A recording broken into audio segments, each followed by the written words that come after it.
chorus, and with all your beautiful voices and your 100% lungs, you can sing your heart out the chorus. But I'll tell you when to sing. Don't just sing without lying. Right? Let's play the track, How Great Thou Art, please.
impact it makes is huge. You can have an excellent pork dish without salt, it's over. It can look good, it can smell good, but the taste is gone. So Jesus says you are the salt. The first thing is, salt here is a metaphor. It is used for preservation in our cooking, in our pickles, and all kinds of things.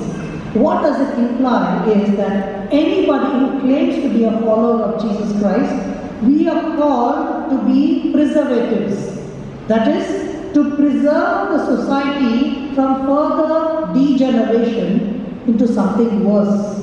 You and I are called to preventing the society from something bad. What does salt do with the food, with the pickle? Because the salt is added into that pickle, the pickle does not get spoiled. It does not degenerate when you do anything. Are you doing it because the society is telling you to do this? Or do you have your own mark? Are you a trendsetter? And you are creative people. And you should be a trendsetter, not just follow what. There is something called digital drugs today. And digital drugs is incredible. We were studying about that at the Apologetics DTS. For example, if you take 5 selfies a day, you have a sickness called selfitis. 5 selfies a day, you have sickness called selfitis. That is a problem. You are obsessed with yourself. Filters. Filters have become the main reason for depression, for self-hatred and self-harm among young people. You won't believe this, right? Filters. Filters have become a major source of damaging yourself. What happens when you wear a filter? All your pimples, your dimples and your freckles get covered. You look like Aishwarya Rai, you look like Angelina Jolie, I don't know most of these people, but these are the names that you try to look like. But you are never satisfied the way you are. According to psychiatric studies, they say number one reason why teenagers hate themselves is because of filters. Just because of filters. You know what filter does? Yes, it makes you look amazing, it makes you look beautiful, handsome. But when you go back into your room, when you look at yourself in the mirror, you know exactly where that pimple is hiding. You know where those freckles are. You know your true color. Don't look like a fake Korean. You are who you are. No, there are young people, bro. Because the jacket is fully low, they have to, it is not cold but they're still wearing the jacket, trying to look like a Korean. Let them look like themselves, but you look like the way you are, the way God created you, the heritage that you have. It is important. You see, such beautiful colors you have. And you want to go and become like somebody else. See, this is where the identity crisis is. But this is where the world is heading towards. Not just here in Manipur, all over the world. But if you want to be the salt, then you have to preserve the society from further degeneration. How many girls are cutting themselves? They hate themselves, they hate the way they look. Because this is the problem with filters. Many times people text me on Instagram and say, brother, I heard you're coming to our city. I want to come and see you. I said, sure. I give them wherever I'm ministering, they come. And at the end of the service, they say, brother, do you remember me? I said, where did I see you? He said, this morning I texted you on Instagram. You said, come to church. Then I immediately open Instagram and I look at the picture and look at the person. It doesn't look the same actually. Huge difference there. Wow, this looks like an angel. I don't want to say who this person is, but this is the truth. This is the reality. When you go and look at yourself in the mirror, you cannot accept the way you are. You see, what happens then? You are questioning the way God created you. You are questioning the color. South India, they are obsessed to become fair. But actually the Northeast is even more obsessed to become fair than South Indians. I was talking to a lady in Guwahati. She is in charge of all the major cosmetics for the whole of Northeast. She said, very fair people buy fairness cream more than the darker people. Because they are not satisfied with the color. I'll tell you, if you cannot be satisfied with the original color that God created you, no matter what you try to do, you will never be satisfied. So friends, you are the salt, you have to be counterculture. You cannot do the things that the world is doing. When somebody comes and says, oh, why are you not putting this cream and that cream and everything? You can say, I like the original color that God created. When you say that, nobody can say anything else. They would come and they would open up to talk about their challenges with identity. You can wear the highest of heels that you have. You can look very tall. But when you go back into your house, you exactly know that you are 4 feet 9 inches. Right? That is the truth. If you cannot accept your 4 feet 9 inches, no matter how tall you look, you might look like Goliath sometimes, very close. But you have to accept the way God created you. That is what happens. Friends, girls and boys, you are able to help protect the society from further degeneration. Today, people are fed up with the way they live. Some of the girls who come to Child 360, so beautiful.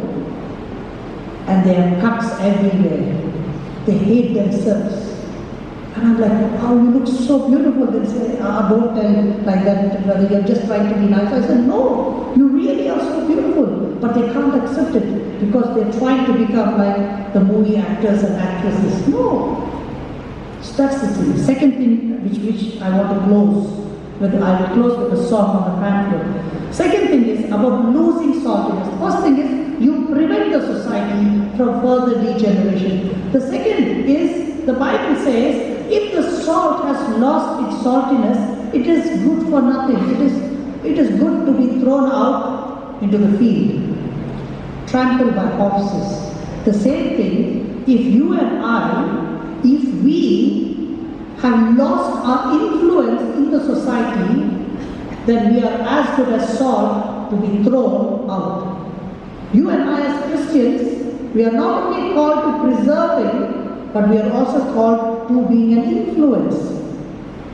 You have to be an influence. Look at me. I was a high school dropout. I was thrown out of school. Nobody wanted me. I was a worthless child. Nobody had value for my life. My family, my school, the hospital. I was given 6 months to live. So I was going to kill myself at the age of 16. But when Jesus came into my life, He transformed my life.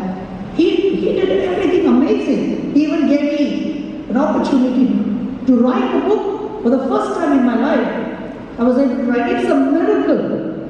Even though the book is called Unthinkable, for me it is unthinkable to write because I don't like to read, I don't like to write. I like books which have more pictures and less words. And from 2011, when I broke the world record, I tried to write a book. Everybody said, Penny, you have amazing stories, you should write a book. So I started up every year, once upon a time, and then I got stuck there. I could never progress beyond once upon a time. I was like, I cannot write. And finally during COVID, God gave me the strength, the wisdom to sit down and write. And amazing testimonies have come out already. It's just been about 3 weeks since I released the book. And again, this book does not have a price. You decide whatever you feel led by God to give. I only have about 60 copies, and I will sign it. The only artistic thing in my life is my signature. Even the immigration, when I arrived from Chicago in Bangalore, they said, wow, is this also musical? I said, no, this is my signature. I said, wow, this is so musical. But that's the only artistic thing because I was so bad in studies that nobody was willing to sign. My mother said, no, this is bad, I will not sign. So I helped my mother by signing her signature, and I was very good at that. Then they needed my father's signature. I helped my father's signature by signing it, and it was so good that nobody could catch me. My parents were concerned, why is the school allowing you without signatures? So they asked me for my principal signature, and I signed my principal signature exactly. It was so good. And then one day, 3 of them accidentally gathered together without my permission. And then I got caught because the principal is shouting at my parents saying, how come you're signing your son's thing? How come you're signing this one? And then I got caught. But out of that came my beautiful signature of all the 3 things. If Jesus could do that with a broken life, and today he can use, and the stories from that book is about being the salt, taking a stand for Jesus. When I was deported from Russia for not willing to pay a bribe, but I stood my ground. Friends, there is corruption everywhere, but you have to take a stand. You take a stand and you will see a difference here and in our country. And I pray that Manipur will be in the forefront of leading an anti-corruption lifestyle. Otherwise, everywhere there is corruption, but we have to take a stand. That is part of salt. You're preserving the society from further degeneration, and you are also being an influence by changing what it is. Today I can say, I've never taken a bribe, never given a bribe, and I could travel to every single country on this earth. Very few people can say that, but as a Christian I can say that. Let me play this song, Maybe Did You Know, and then I'll close it. I'll ask the pastor to close in prayer.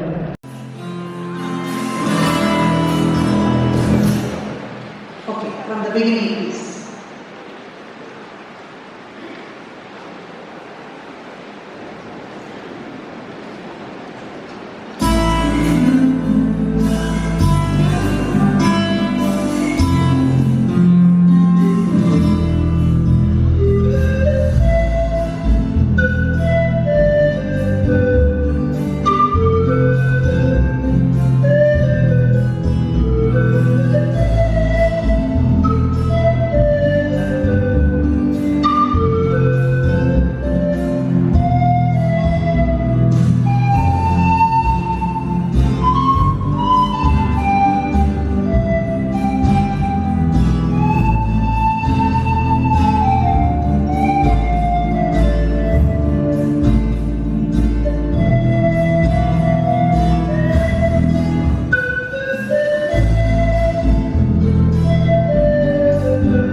For